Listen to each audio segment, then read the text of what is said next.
Alright, let's continue our book reading about John Hopkins textbooks of cardiothoracic surgery. Chapter 10, Pulmonary Metastasis. Key concept. Metastatic disease to the lung is the second most common pulmonary malignancy, affecting about 20 to 54% of patients with cancer. A subset of patients with metastatic disease present with disease confined to the lung. Complete resection of this pulmonary burden of this disease can result in 5 years survival rates as high as 40 to 50%. Pulmonary metastases are typically found on surveillance imaging. Very rarely are patients with symptomatic with cough, pain, hemoptysis, and dyspnea. Clinical thin slice computed tomography is the gold standard for detecting pulmonary metastasis. Pulmonary nodules as small as 3 mm can be detected with a sensitivity as high as 75%. The treatment option for secondary pulmonary malignancies include systemic chemotherapy, isolated lung perfusion or suffusion, radiofrequency ablation, stereotactic body radiation therapy, and surgical resection. First, isolated lung perfusion or ILUP and suffusion are investigational and should be restricted to institutions with active research protocols. The application of radiofrequency ablation or RFA and stereotactic body radiation therapy or SBRT is limited by the size and location of the nodule. These modalities are typically reserved for patients who are poor operative candidates or who refuse surgery. Pulmonary metastasectomy is the treatment of the choice for patients with metastatic colon cancer, renal cell carcinoma, sarcoma, melanoma, and non-seminous germ cell tumor. Surgery should also be considered for selected patients with metastatic breast and head and neck cancer.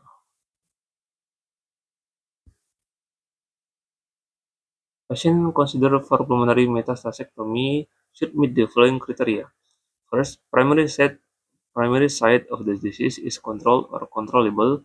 Next, absence of extrathoracic metastasis, or in cases of oligometastasis, extrathoracic cases site of metastasis are controlled or controllable. The patient has the pulmonary reserve to tolerate the appropriate parenchymal host for a complete resection. Medicinal and intrathoracic lymphadenectomy is advocated. Pulmonary metastasectomy is associated with the following survival rates. First, colorectal cancer, 40 to 68% of 5 years, and renal cell carcinoma, 47 and to 74% 5 years, sarcoma, 40% in 5 years, melanoma, 22 and 27% 5 years, and non-seminous germ cell tumor or NSCGT, 74 to 94% in 5 years. Pancreatic adenocarcinoma, 40% in 2 years. Hepatocellular carcinoma, 41% in 5 years. Breast carcinoma, 35 to 80% in 5 years. And head and neck squamous cell carcinoma, 26 and 50% in 5 years. Disease-free interval, number of pulmonary metastases, and completeness of resection are significant predictor of long-term survival. Introduction. Pulmonary metastases are defined as secondary malignant tumors of the lung, parenchyma, or pleura, originating from an entirely separate organ. Metastatic disease to the lung is the second most common pulmonary malignancy. Autopsy studies have demonstrated that 20 to 54% of the patients who die with diagnosis of cancer also have pulmonary metastasis. A subset of these patients have metastasis limited only to the lung. In their study, about 162 sarcomas patients, Hutt and Elber report that the patient with recurrent disease, 88% had pulmonary metastasis, with the lung being the sole site disease in 72%. Similarly, Billingsley and associates examined 230 patients with recurrent soft tissue sarcomas treated at Memorial Sloan Kettering Cancer Center and found that 73% of these patients had recurrence that appeared initially only in the lungs, with a significant proportion of the patients with metastatic malignancy confined to the lung, complete resection of the intrathoracic disease burden would render this patient disease-free. Although the majority of operations for pulmonary metastasectomy can be performed via an open approach, thoracoscopic pulmonary metastasectomy has been demonstrated to be equally efficacious with similar survival rates and has the benefit of fewer adhesion, less pain, and shorter length of stay. Wendler and colleagues published the first report of pulmonary metastasectomy in 1882 and 1927. Tudor Edwards performed a sublobar resection for recurrent sarcoma following an amputation 6 years earlier. Barney and Corkill described a lobectomy after nephrectomy for synchronous metastatic kidney cancer in 1933. The patient subsequently survived for 33 years. Blalock described the first pneumonectomy for metastatic large bowel carcinoma at Vincent's Advanced Lecture in 1944. In 1947, Alexander and Hyde published a case series of pulmonary metastatic proposing the first set of selection criteria for surgery. Since then, pulmonary metastectomy has become a widely accepted treatment modality for patients with metastatic disease. A recent series has described a 5-year survival rate of 40% in osteogenic sarcoma, 38% in soft tissue sarcoma, and 40% in colorectal carcinoma, and 50% in patients with breast carcinoma. Pathophysiology. Stephen Page first described his seed and cell hypothesis in 1997 and 98 and 1889. He observed that metastatic disease fell in a non-random pattern and postulated an affinity of certain primary cancer seed towards factor within the metastatic target organ, the soil.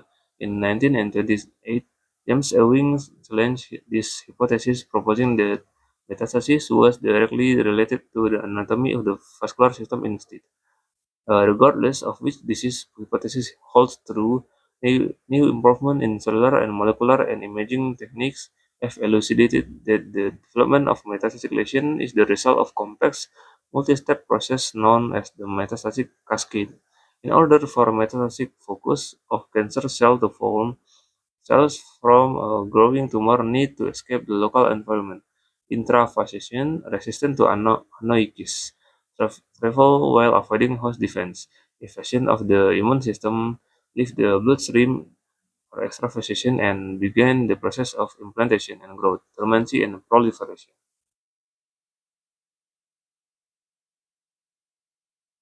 Recent advances in identifying the gene expression profiles of varying tissues have led to investigation in identifying a signature of genes characteristic of metastatic tumors. Gene expression profiling studies using cDNA microarrays comparing the expression profiles of primary tumors with the expression profiles of metastatic tumors in patients with breast cancer have identified 70 gene signatures that successfully differentiated the tumors with poor versus good prognosis. Ramaswamy and coworkers identified a metastatic signature based on gene expression profiling that could predict the presence of metastasis across a variety of adenocarcinoma. Lastly, although similar studies in humans are yet to be performed, Min and colleagues were able to identify an expression signature characteristic of pulmonary metastasis in murine model.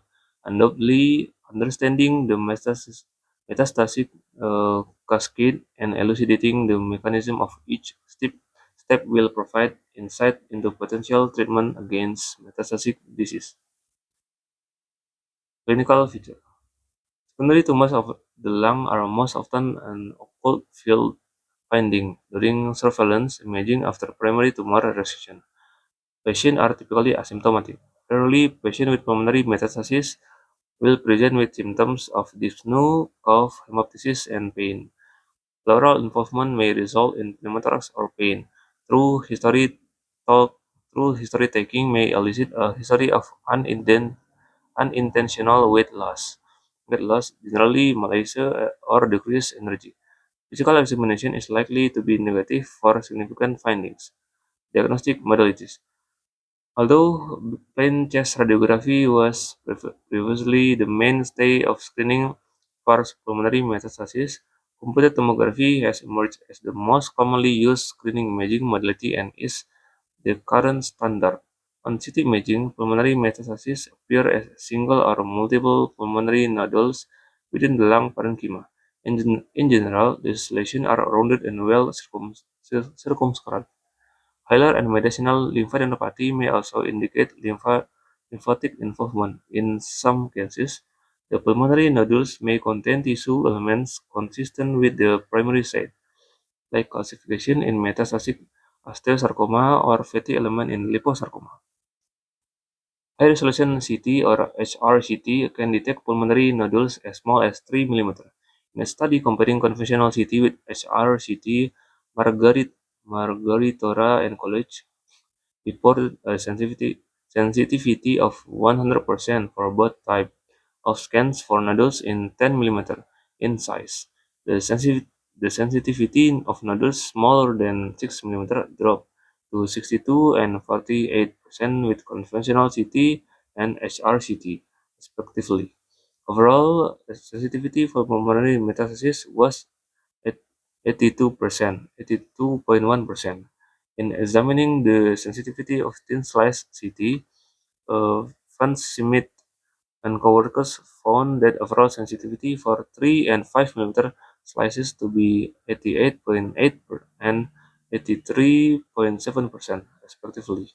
Then the sensitivity decreased to 74.7 and 64% for nodules smaller than 5 mm. The use of positron emission tomography or PET scan in detection of pulmonary metastasis has also been studied. Fortes and colleagues found an overall sensitivity of 67.5% in detection of pulmonary metastasis with PET imaging. For lesion 10 mm or greater in size, the sensitivity of PET was 87.8%. However, for lesions smaller than 10 mm, sensitivity was only 29.6%. It is also notable that the sensitivity varied with histology. For metastasis with squamous cell carcinoma histology, sensitivity of the exam was 93%. For sarcoma, the sensitivity of PET was 44%. Although the sensitivity of PET imaging is variable and this modality should not be used solely for the screening of pulmonary metastasis, it does serve as a adjunct to CT imaging and is particularly useful in evaluating for the presence of extrathoracic disease.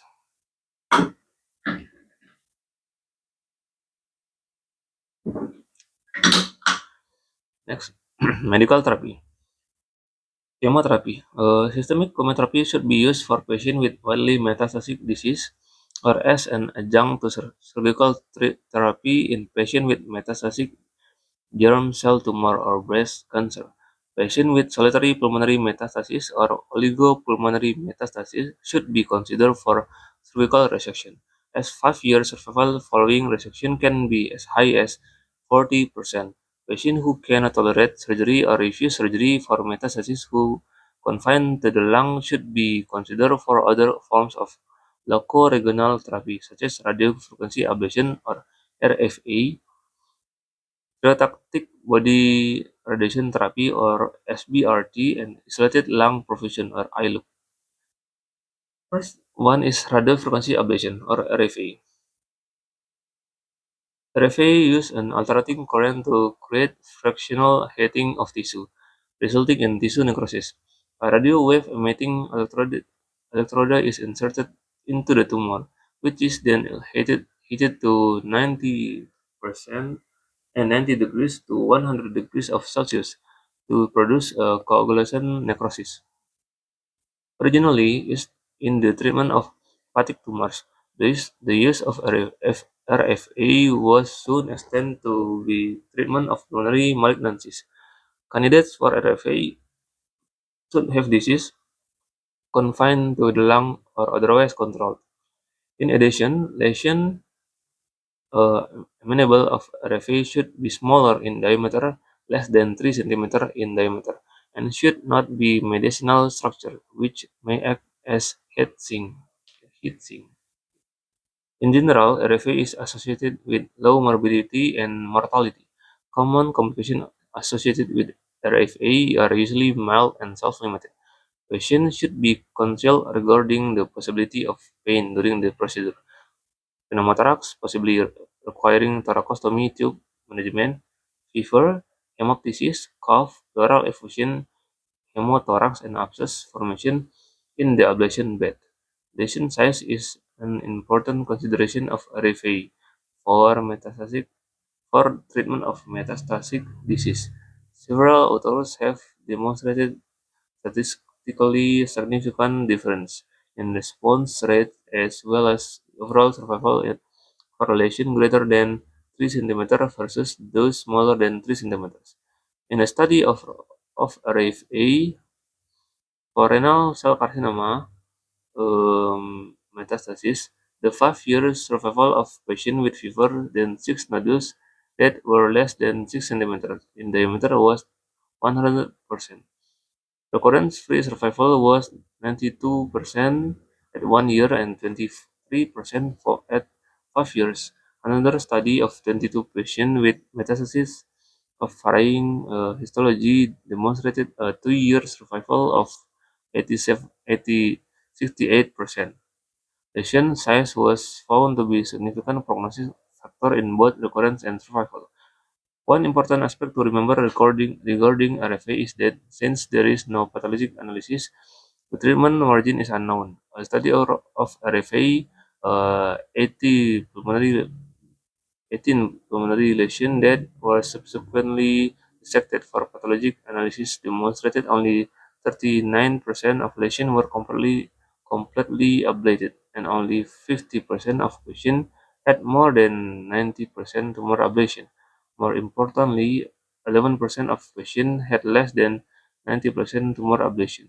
Although the authors contend that early pathologic analysis may have underestimated the effectiveness of tumor ablation, these results are inferior to those achieved with cervical resection.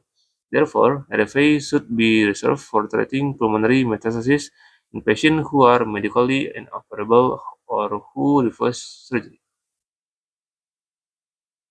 Next, stereotactic body radiation therapy. SBRT is a technique that uses precisely targeted radiation. This technique facilitates the delivery of higher dose of radiation to the target anatomy, resulting in better tumor control while minimizing harmful effect to the adjacent normal tissue. Patients being considered for SBRT should meet the same criteria as those being considered for RFA. Although data regarding SBRT for pulmonary metastasis are limited, a multi-institutional phase 1 to 2 trial of SBRT for pulmonary metastasis demonstrated local control of 196% at 1 year and 2 years respectively, and a median survival of 19 months. Compare, Compared with conventional radiotherapy, SBRT has several unique features. First, the dose of radiation administered are high and localized. To reduce treatment of toxicity, there are tight dose distribution around the tumor, with rapid dose follow in the surrounding lung parenchyma. During planning and treatment, the radiation oncologist can account for tumor motion. Finally, there is reproducible patient immobilization to minimize movement during treatment session. Complications associated with SBRT affect up to 5% of patients, and most commonly are pneumonia, pneumonitis grade 2 and higher, and rib fractures. A significant limitation of those SBRT is that the treated lesion should be smaller in diameter. In addition, the treatment of multiple lesions present as a challenge while attempting to minimize toxicity to adjacent. Normal lung parenchyma, as such, although SBRT should not be the primary modality used in treating secondary pulmonary malignancies, it can serve as a good alternative in treating poor surgical candidates, or as an adjunct to surgical therapy in patients with multiple lesions. Surgical therapy. Cervical mas cervical cervical metastasectomy. Surgical resection is the mainstay of therapy for patients with secondary pulmonary malignancies in the absence of extrapulmonary disease and controlled primary disease. Alexander and Hyde proposed that the first set of selection criteria listed in Table 10.1 for patients eligible for pulmonary metastasectomy. First and foremost, the site of primary disease must be either controlled or controllable. Ideally, the patient should also have an absence of extrapulmonary disease. For patients with additional site of metastatic disease outside the lung, the extrapulmonary disease should be controlled or controllable. Finally, the patient should have sufficient pulmonary reserve to tolerate the loss of lung parenchyma required to achieve a complete resection. With the appropriate selection of the patient, 5-year survival rates of 20 to 40% have been reported. Patients who are candidates for resection may be treated with either open approach or thoracoscopic approach. Proponents of open resection state that open surgery is mandatory for sufficient manual palpation of the lung parenchyma.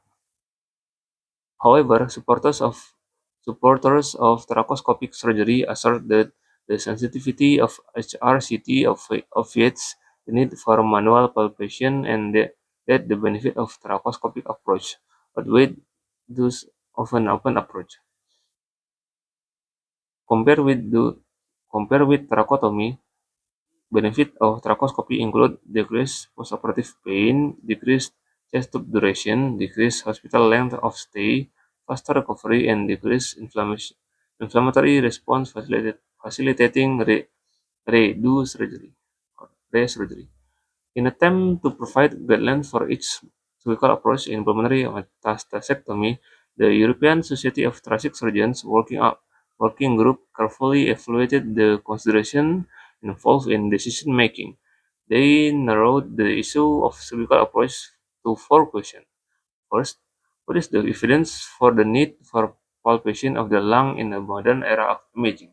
Second, uh, is there evidence of a difference in outcome for an open versus closed approach? And third, is there evidence for difference in outcome for initial policy of bilateral versus unilateral exploration? And fourth, in patients with non-bilateral disease, is there a difference in outcome with simultaneously versus a stage approach?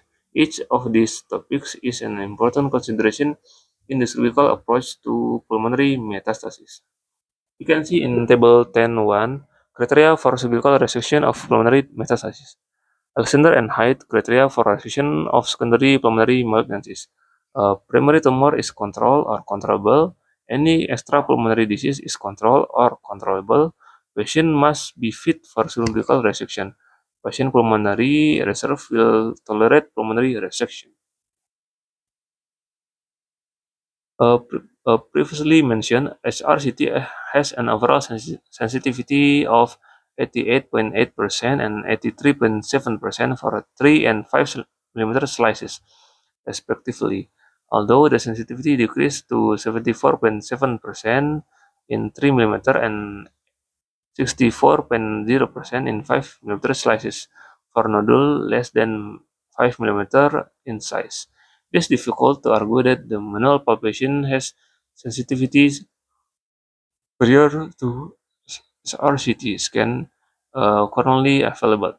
However, in early studies investigating the need for manual palpation of metastatic disease, 10 of 15 patients had additional nodules that were not identified on CT scan or during their video-assisted thoracic surgery or FATS produced.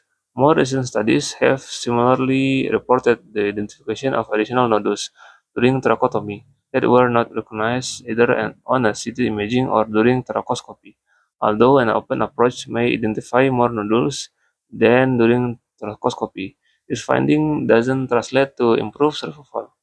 In a review of 7 studies by Molnar, 6 demonstrated no difference in survival between patients undergoing metastasiectomy by FATS versus open surgery.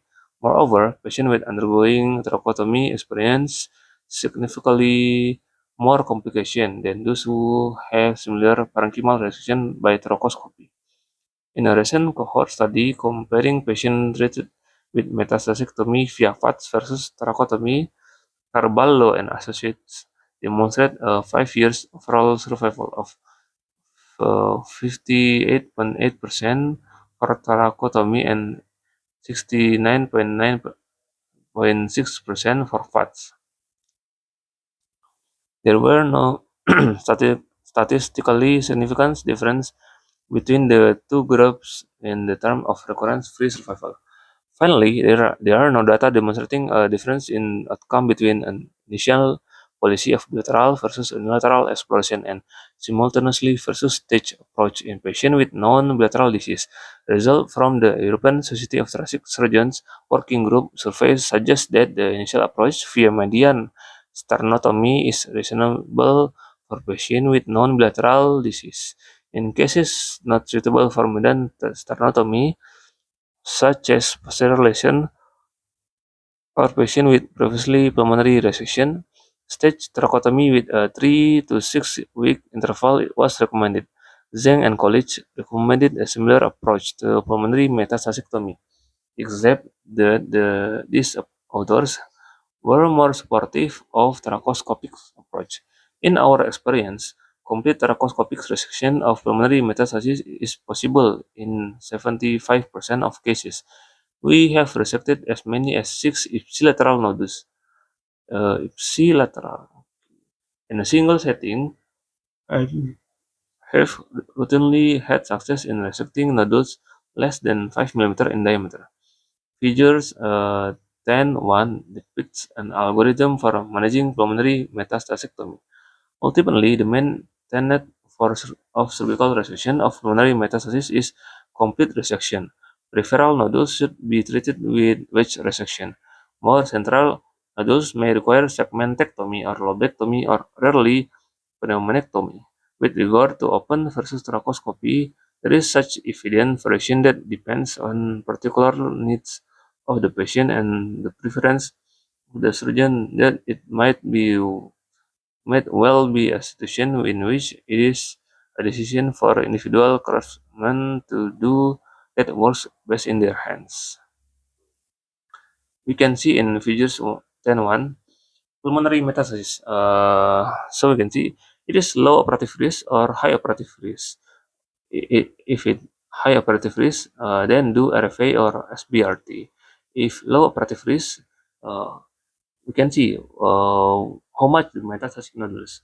If 1 to 2 metastatic nodules are peripheral, we can use FATS wedge resection. Or if the metastatic nodules is above 2 uh, metastatic nodules, it is FATS reverse versus an open metastasectomy. And we can see disease recurrence. And all metastases are resectable. Primary site is controlled or controllable, and extrapulmonary disease sites are controlled or controllable. As for any lung resection, preoperative planning should include pulmonary function testing and evaluation of the patient's ability to tolerate an operation. Patients receiving certain chemotherapeutic drug are at risk for drug-induced lung disease, including interstitial pneumonitis and fibrosis. Hypersensitivity pneumonitis and acute pneumonia and specific agents implicated in this disorder include bleomomycin, mitomycin, C, busulfan, cyclophosphamide, carmustine, gefitinib, paclitaxel, and methotrexate. It is mandatory for the surgeon to communicate with the anesthesiologist prior to the surgery regarding the patient prior exposure to chemotherapeutic agents and to attempt to minimize the fractional inspired oxygen FiO2 to avoid oxygen toxicity. Finally, patients are required to engage in smoking cessation for at least 3 weeks prior to surgery to reduce the risk of postoperative pneumonia and other complications. Next, extended pulmonary resection for metastatic disease.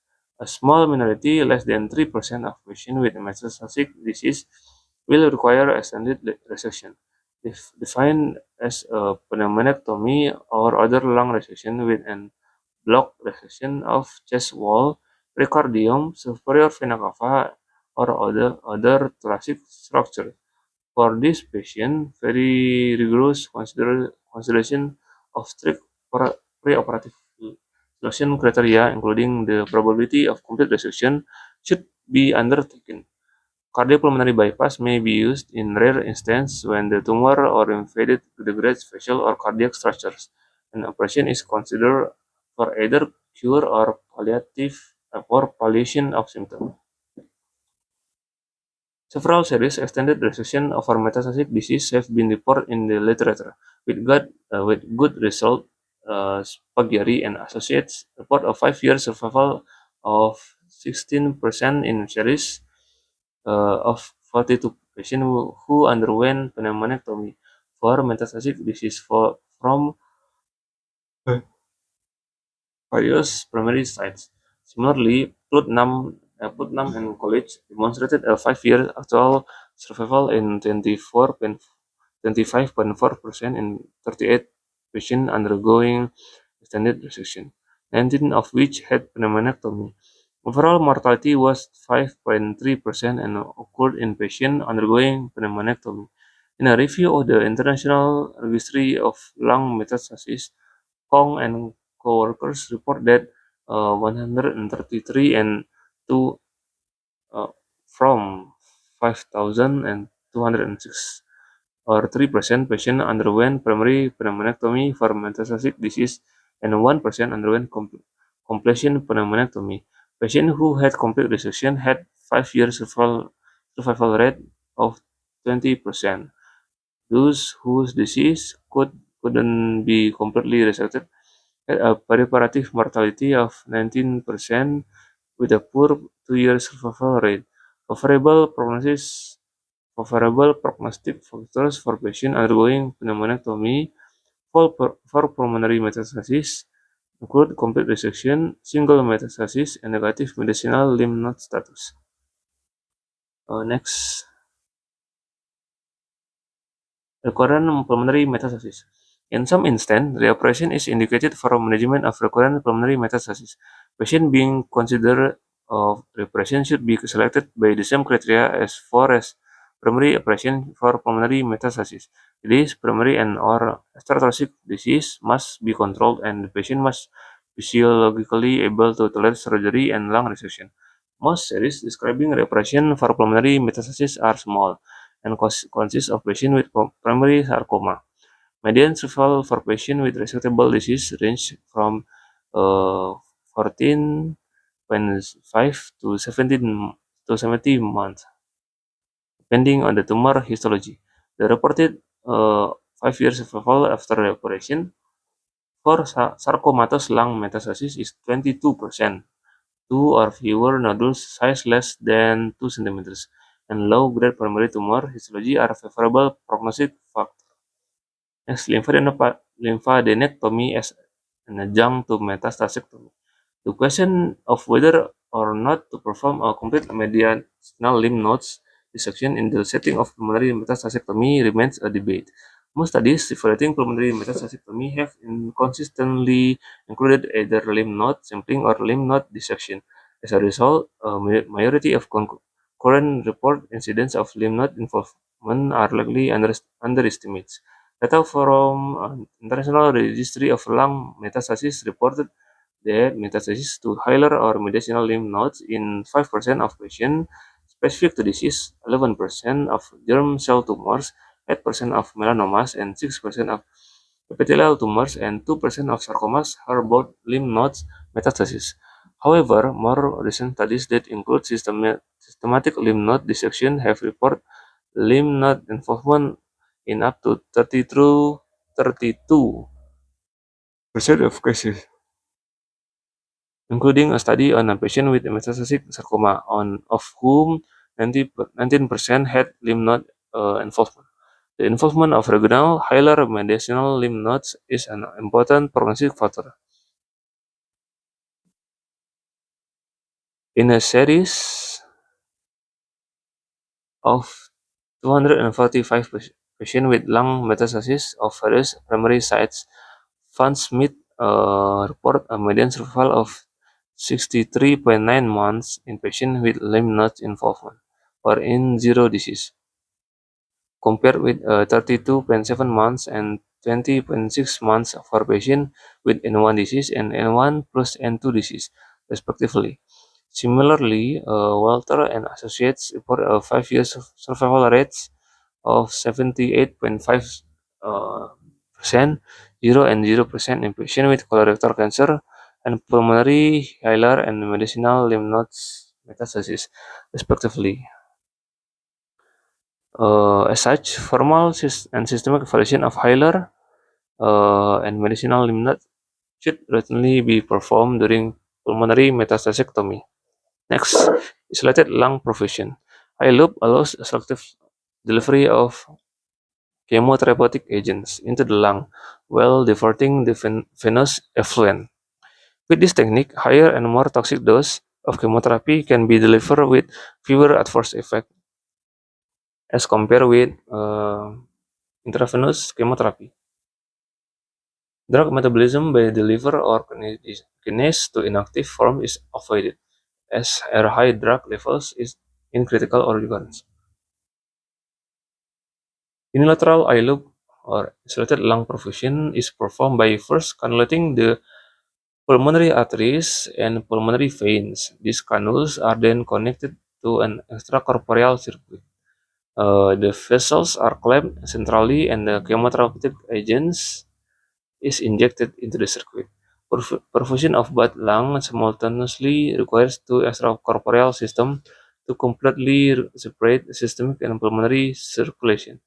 Although several animal studies and iLoop demonstrated promising results, studies in humans thus far have been limited phase 1 or 2 clinical trials with mixed results. In thorough review of iLoop, Van Zyl et al. Described 7 studies using various chemotherapeutic agents on metastatic sarcoma, melanoma, Ewing sarcoma, and renal cell carcinoma, adenoid cystic carcinoma, and colon carcinoma. Out of 32 patients with metastatic sarcoma treated with doxorubicin, only one had major response. One patient had stabilization of disease on the treated site with progression of disease on untreated site. The remainder of the patient had neither a partial nor a complete response. Complications include pneumonia, lung injury, paradoxical tumors embolus, and senile non-union. 2 of 3 cases studies using doxorubicin identified a significant decrease in pulmonary function, FVC1, FVC, or DLCO, following treatment. A decrease in pulmonary function was also noted in 6 patients with metastatic sarcoma who were treated with cisplatin. Of 10 patients treated with cisplatin, 6 developed pulmonary edema.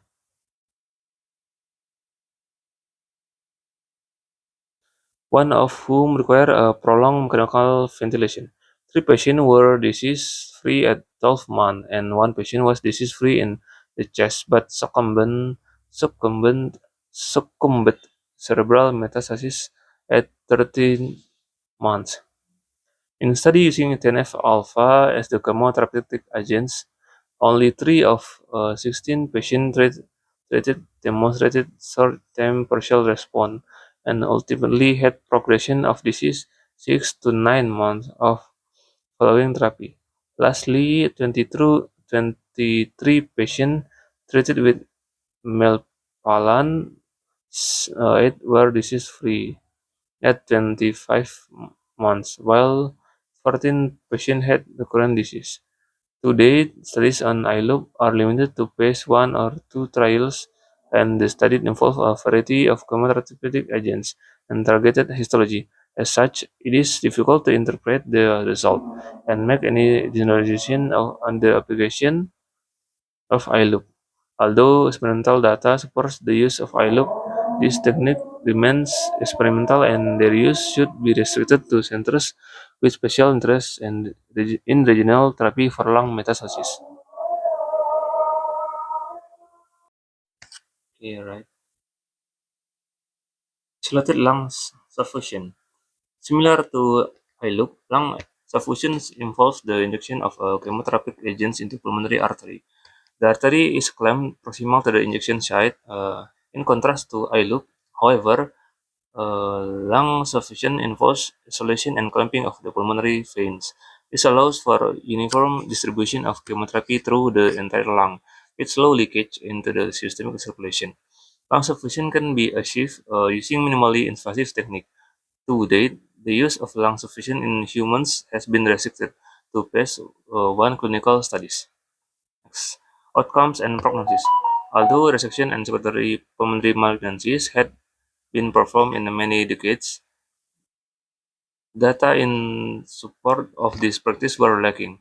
Therefore, in 1991, the International Registry of Lung Metastasis was established to establish the long-term result of pulmonary metastasectomy.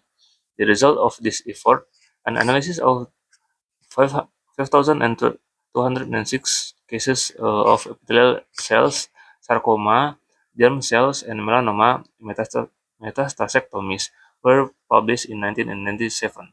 In this study, actuarial 5, 10, and 15-year survival was 36, 26, and 22%, median of 35 months, respectively, for patients who underwent complete resection of metastasis. In contrast, those who had incomplete resection had an actual survival of 13% at 5 years and 7% at 10 years. In addition, 5-year survival was significantly greater for patients with longer disease-free interval. And a single focus metastasis, 43% for single lesion and versus 27% for above 4 lesion. Multivariate analysis demonstrate a more favorable prognosis based on histology, with germ cell tumors being the best and melanoma being the worst. These findings were further supported in more recent single institution study of 708 pulmonary metastasectomies. Colorectal carcinoma and other gastrointestinal epithelial cell carcinomas. Secondary pulmonary malignancies of epithelial cell origins are the most common metastatic pulmonary disease. Of these malignancies, thoracic surgeons most frequently encounter pulmonary metastasis from colorectal primary malignancy. Resection of this pulmonary metastasis has become a common practice. Cervical resection is associated with low morbidity and mortality as well as long-term survival rates, up to 40 to 68% in select population of patients. In a review of 378 patients undergoing pulmonary metastasectomy of colorectal malignancies at Duke University and Memorial Sloan Kettering Cancer Center, 3 years overall survival was 78% and 3-year disease-free survival was 28%. Independent predictors of recurrence were defined of less than 1 year and more than 3 pulmonary lesions at the time of presentation. For colorectal carcinoma, there are conflicting data regarding whether a history of a previously resected hepatic metastasis of prognostic value. Zabelata and colleagues conclude that a prior history of hepatic metastasis predicted a poor prognosis, while Jarabo and associates report otherwise.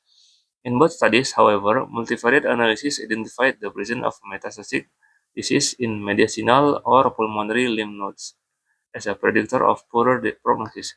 In addition, prognosis didn't decrease with repeated pulmonary resection. No randomized trials investigating the validity of cervical resection of colorectal pulmonary metastasis exist. To this end, pulmonary metastasectomy in colorectal cancer or PULMI-CC trial is currently underway. Data regarding pulmonary metastasectomy of other gastrointestinal epithelial cell cancer are fewer and limited to case series and anecdotal information. In study of 31 stage 1 or 2 pancreatic adenocarcinoma patient, Arna Autakis and coworkers report no morbidity or mortality following pulmonary metastasectomy. In increase in median cumulative survival of 51 months versus 23 months, and a trend toward improved overall 2-year survival. For metastatic hepatocellular carcinoma, Kitano et al. Report a 5-year survival rates of 40.9% and 2 years of DFS of 19.5% in 45 patients. Next, renal cell carcinoma.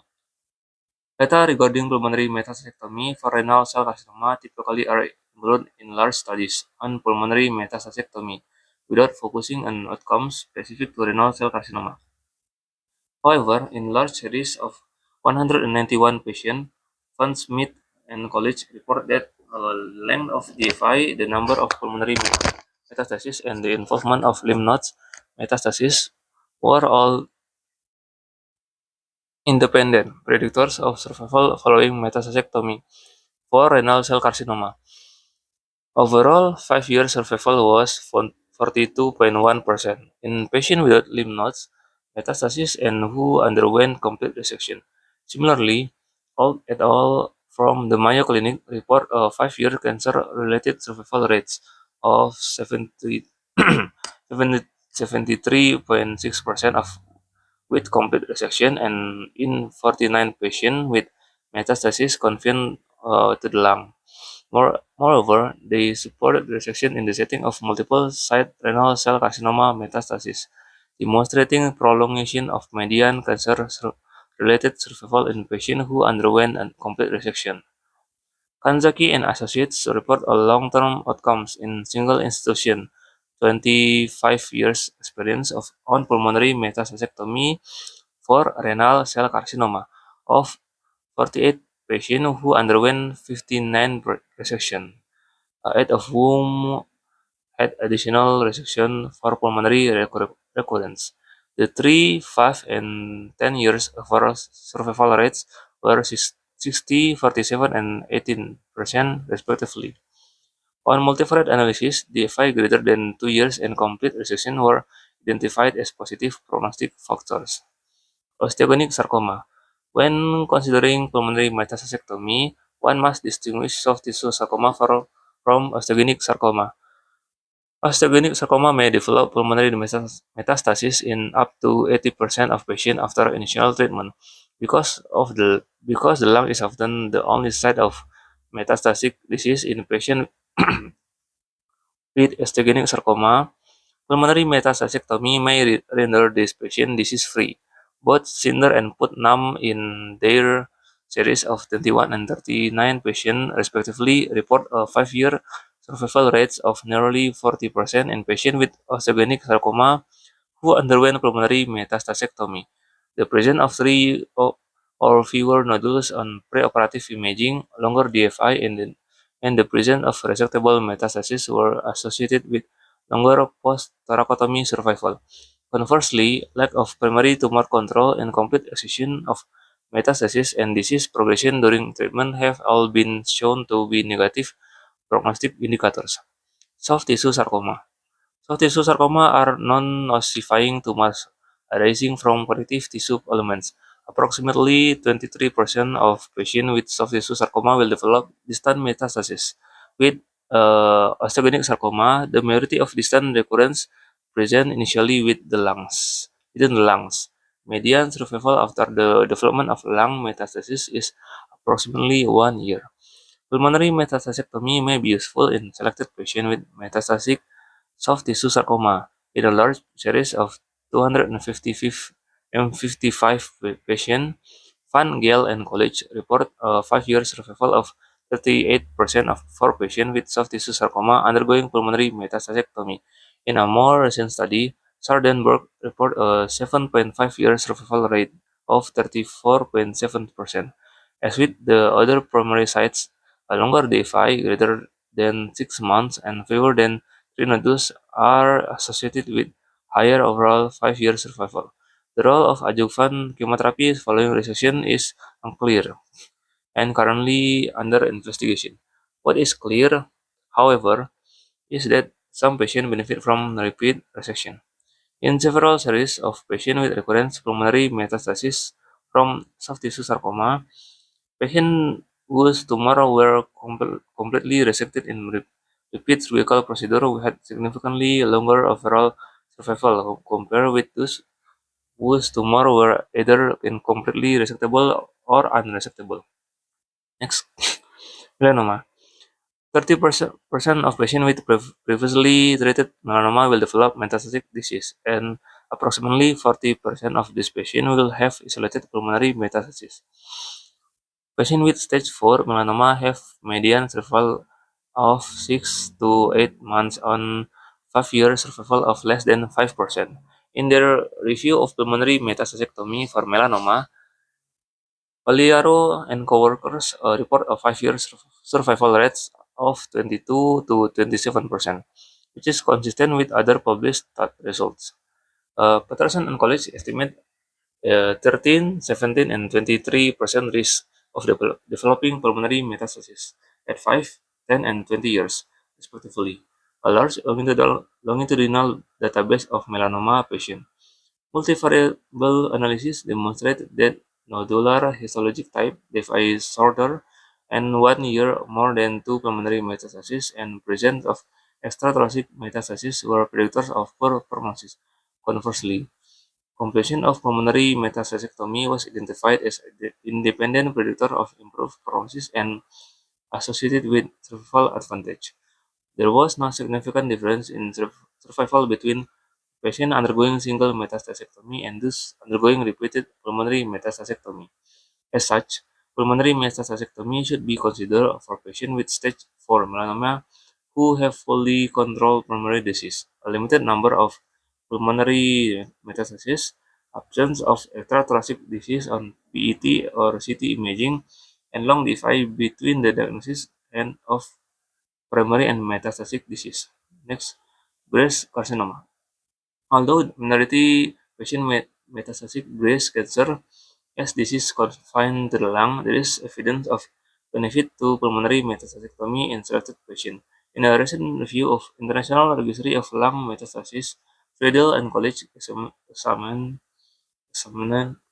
outcomes of 467 patients who underwent lung resection for metastatic breast cancer. In this series, 5, 10, and 15 years survival rates were 38% and 22% and 20% respectively. Other studies on pulmonary metastasectomy in patients with breast cancer have reported similar survival with 5 and 10 years survival rates as high as 35 to 80% and 8 to 60% respectively. If I greater than 6-month complete resection and solitary metastasis were associated with improved outcome. Squamous cell carcinoma of the head and neck. Experience with pulmonary metastasectomy for malignancies of the head and neck is limited, and the most report describe experience with small case series. However, the data suggests that pulmonary metastasectomy for patients with head and neck squamous cell carcinoma may result in good long-term outcomes. In a study of 25% undergoing pulmonary metastasectomy, Haro and colleagues report 3 and 5 years survival rates of 53.3% and 50% respectively.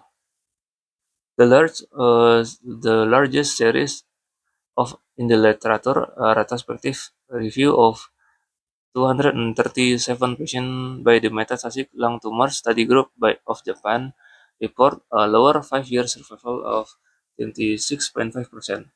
Variable prognostic factors include the presence of solitary metastasis, early stage of head and neck primary complete resection, and longer DFI. Many others have written the pulmonary metastasis from squamous cell carcinoma, originating in the oral cavity and oropharynx portend a worse prognosis. For example, Mochizuki and associates found that 21 of 23 patients with An oral tongue primary undergoing pulmonary metastectomy died of their malignancy within 2 years of metastectomy. They conclude that even for patients with solitary pulmonary metastasis of oral tongue cancer, cervical metastectomy is not a recommended treatment option. Other predictors of poor prognosis include age greater than 60 years, male sex, lymph nodes metastasis, and incomplete resection. Next, non-seminamatous germ cell tumors. Approximately 8% of patients with clinical stage 1 non-seminamatous germ cell tumor (NSCGT) will develop pulmonary metastasis. For patients with NSCGT, resection of residual mass in either of the lung or mediastinum after chemotherapy is indicated. Large published series have reported excellent long-term outcomes with low morbidity and mortality. A review of the literature by Van Smith report an overall 5-year survival between 74 and 94% following complete resection of pulmonary and/or mediastinal metastasis. Complete resection was achievable in 78.5 to 87% of the cases. The number of metastases of prognostic significance as is the presence of viable malignant cell in the complete resected masses. Older age at the time of diagnosis and the presence of non-germ cell cancer in testicular specimen are favorable prognostic indicators. Gynecologic tumors. The lung is an uncommon site of metastasis for uterine and cervical carcinoma. However, pulmonary metastacectomy have been described in several series, depending on histologic type. 5 years survival may range from 37.9 leiomyosarcoma to 86.5% choriocarcinoma. As with other primary sites, longer DFI and complete resection are favorable prognostic factors. Conversely, primary cervical tumor has been shown to be a negative prognostic factor. Summary: up to 54% of patients with cancer may develop pulmonary metastasis. Uh, in many of these cases, the lung is the single focus of metastatic disease. For this patient, pulmonary metastectomy should be considered and can result in 5-year survival rates as high as 40 to 50%. For most primary tumors, a longer DFI, complete resection, and solitary site of metastasis are favorable prognostic factors. The surgeon should aim to achieve complete resection while sparing as much lung parenchyma whenever possible. Although median sternotomy and thoracotomy may be used as a surgical approach, a thoracoscopic approach is more efficient with regard to postoperative pain, chest tube duration, and hospital length of stay with comparable long-term survival outcomes. Only rarely in extended resection is indicated for management of pulmonary metastasis. For patients who refuse or are unable to tolerate surgery, RFA or stereotactic body radiotherapy should be considered.